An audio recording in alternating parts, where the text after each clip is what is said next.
From the South Carolina gas tax to Governor McMaster to President Donald Trump, Kaye Koonce of the South Carolina Democratic Party sits down with me one-on-one for this edition of Quintin's Close-Ups. Kaye! Good morning. Good to see you as always. Nice to see you. The last time I interviewed you was maybe a year ago for Quintin's Close-Ups. Maybe so. And since that time, so much going on locally and nationally. Let me begin with the obvious. And this is coming from the state newspaper, quote, House passes constitutional carry bill allowing permitless carry of firearms. When you hear that, where does your mind go to? Oh, lots of places and none of them good. You know, I think, of course, of all of the horrible strategies that we've had just here in Charleston with guns, not necessarily because someone having a permit or not, but to think that in this day and time we are looking at ways that don't help us to combat the gun violence in our state is just beyond me. I mean, we need to do everything we can to combat it, not to make getting guns easier. And that doesn't mean that I think that people who have a right to have a gun shouldn't have one, but the permitting process that this has changed, and I haven't studied that bill. In fact, apparently not many people were able to study that bill because they put it through so quickly. Even the Republicans that were quoted in the paper were complaining about that. So I think another part of this story is, why did it go through so quickly, and how much money did the NRA pour into certain people's pockets to be certain that it did go through quickly? Those are questions that I hope the reporters will look into. And what other questions do you have in your mind? Why? Why did we need this? What was the point of this legislation right now? There are so many critical issues in South Carolina: roads, education, and all sorts of other things as well. But those education and roads are what's on top of, I think, everybody's minds, and how to pay for those things. And they're worrying about permits for guns. Speaking of which, let me turn to the gas tax. Governor McMaster told WLTX this. He says he will veto any gas tax increase in the state. And you actually said this on Twitter, I believe. You said this, quote, Governor McMaster wants the entire burden on South Carolina citizens and no cost for tourists. Urge lawmakers to borrow $1 billion for road repairs. He's urging them to borrow that money. I don't think we ought to be borrowing South Carolina, or South Carolinians borrowing money. My point there is that the gas tax obviously requires all those folks who visit us and all those folks who are driving through South Carolina on their way to somewhere else. It requires them to help with the cost of maintaining the roads that they're using. And why that isn't the most logical, common sense answer is beyond me. The South Carolina House has passed a gas tax bill. Now, frankly, I don't think it's enough, but you know, we got to start somewhere. We're still hung up in the Senate, apparently, and now we have this veto threat by Governor McMaster. It's just nonsensical, and it's not in the best interest of the state. When you've got everybody from the South Carolina Chamber of Commerce to the South Carolina Democratic Party saying we need a gas tax, it's pretty obvious that that's pretty broad support in South Carolina for it.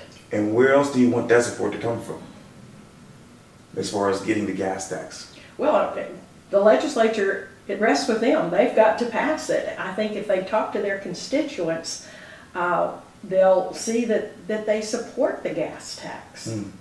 So I'm hoping that that'll happen. And let me turn you back to the South Carolina State House. Obviously, as you know, Catherine Timberland, that is, will be running for governor of South Carolina. Tim Scott's out. When you look at the Democrats, who do you envision running for governor of South Carolina in your mind?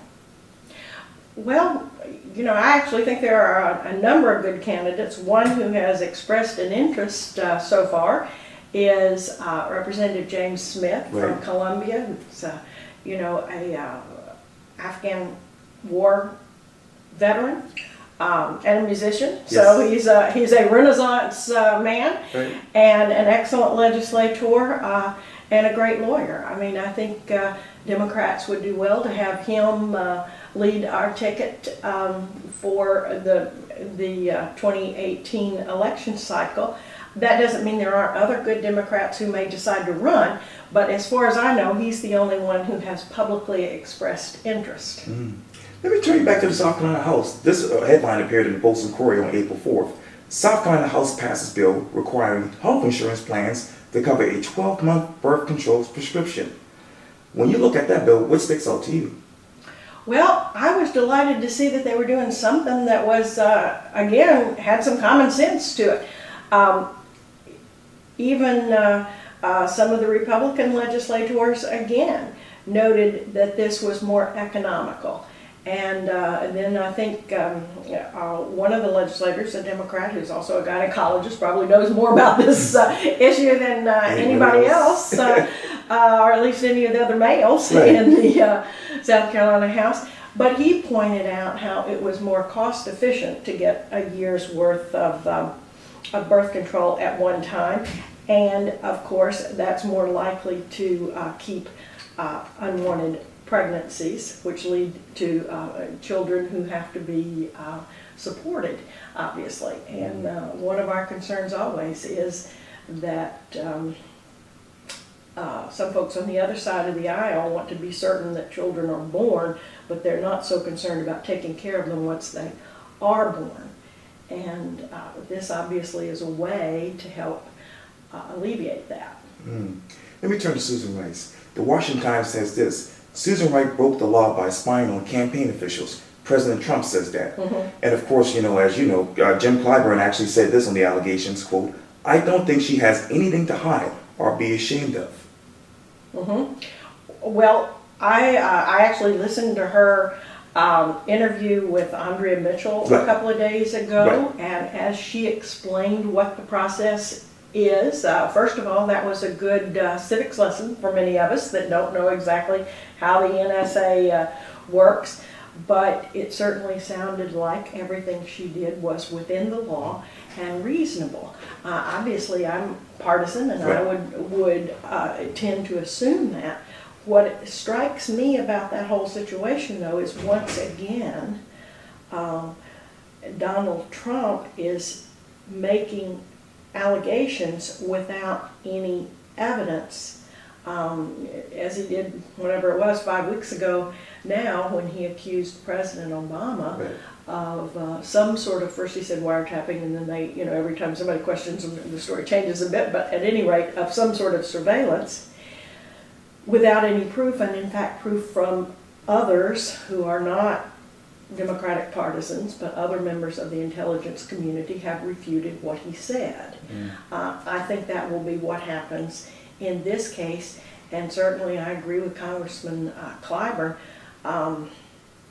Ambassador Rice doesn't appear to have anything to hide, and I'm sure will be forthcoming in whatever venue she's requested to testify, if she is. Vice President, obviously, Mike Pence basically said this to Fox News, quote, "What the American people see every single day is a president who is keeping his word to the American people." What word is he keeping to the American people? Oh, I don't know. You'd have to ask Mike Pence what he meant by that. I have no idea. The promises that he made that stick out to me are building a wall, which even members of his own party say can't be done and shouldn't be done. And he has threatened, for all practical purposes, the government of China, and we'll see what happens when he meets with them. I think he's actually meeting with the president of China this evening in Florida, not at the White House. But I think it remains to be seen what else he will or won't do. It's always sort of a moving target, because if you follow his quotes or his tweets. Which are as close, I guess, when he says he's never made one that he regretted, so I think we can take him at his word. They contradict themselves, so I don't know among those promises which ones we should look for him to adhere to. A better question is this: as we sit right now, what letter grade would you give the president? Well, I did teach many years ago, And I probably would have to, in fairness, give him an incomplete at this point. He hasn't even served his first semester, so to speak, yet. So I'd say his grade is still incomplete, and that is giving him the benefit of the doubt. And let me stay with that, because obviously, as you know, Henry McMaster is the new governor of South Carolina. When you look at the gas tax and other issues that he's trying to tackle, what letter grade would you give him as governor? Well, I guess in many ways it's the same answer, because he's been governor for actually less time than, than the president. But in terms of just the one thing that he, two things I've mentioned. One thing that he's done is saying that he would veto the gas tax. I mean, that's an F, an automatic F to me, because he is not listening to the people of this state. If you look at the polls, if you look at, I've listened to the legislators who are saying this is what we need to do. The majority of them have, regardless of how it gets hung up in the South Carolina Senate and their crazy rules. But that's an automatic F. The other thing, when you turn to the ethics issues and the things that he has already done or not done in terms of his own ethics reports and coming back and changing them once they were looked at. But the biggest thing that I hope you in the media will really pay more attention to and be more aggressive about are his taxes. You know, he brought his taxes in and let reporters look at them. Nobody could make copies of them so they could go and compare them and see what else might be of interest there. He only gave them a limited period of time to look at those returns, and then he said that's enough. You know, that's not full and fair disclosure as far as I'm concerned. And that issue hasn't really been, I mean, it was mentioned in a couple of the articles that they didn't have time, but I think that in and of itself is a pretty big step backward in terms of transparency. And I'd give him an F in that regard as well. What is your definition of transparency when it comes to Governor McMaster?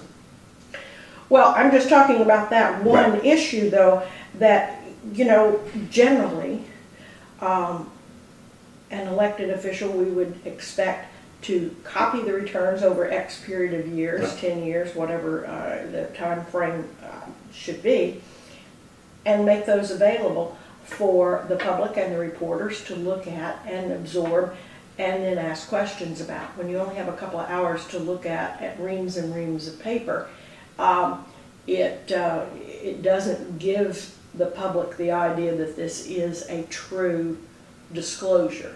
Unfortunately, it appeared that he was following in the footsteps of his of the president. Of course, he wouldn't be in the governor's chair right now, but for President Trump.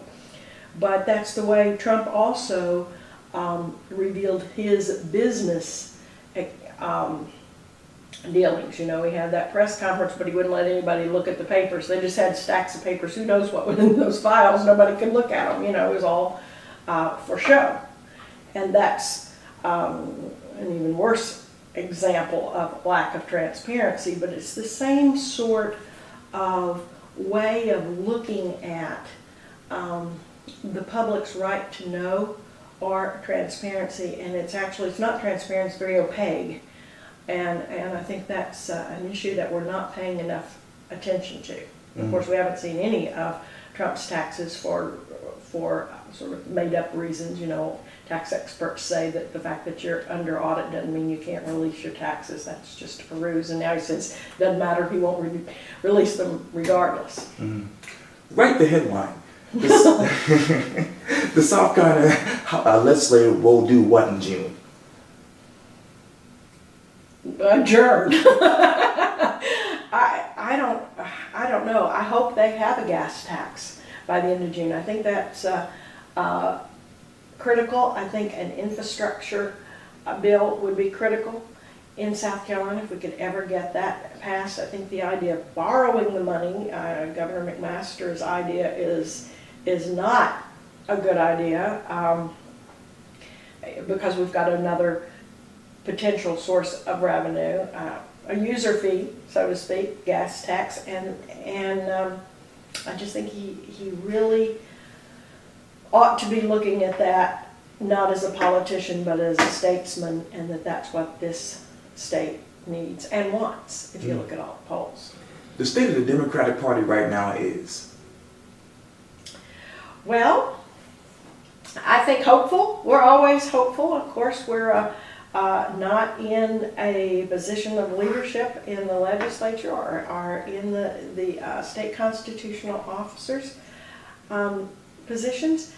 But, you know, in, not that I'm counting, but 23 days, we'll have new officers, and I will end my second term. I'm not running again for office because I think we do need to have new leadership and folks to come into that office or into those offices, the South Carolina Democratic Party leadership, who have new ideas and different experience and are ready to take the next challenge, because it is a challenge for South Carolina Democrats, no way around that. But I think with the difference in the demographics as we move forward in South Carolina and younger folks taking a part, that we have a bright future. Yes, indeed. Well, Kaye Koonce, thank you so much for your time. I really, really appreciate this. You're welcome. You're welcome. Thank you.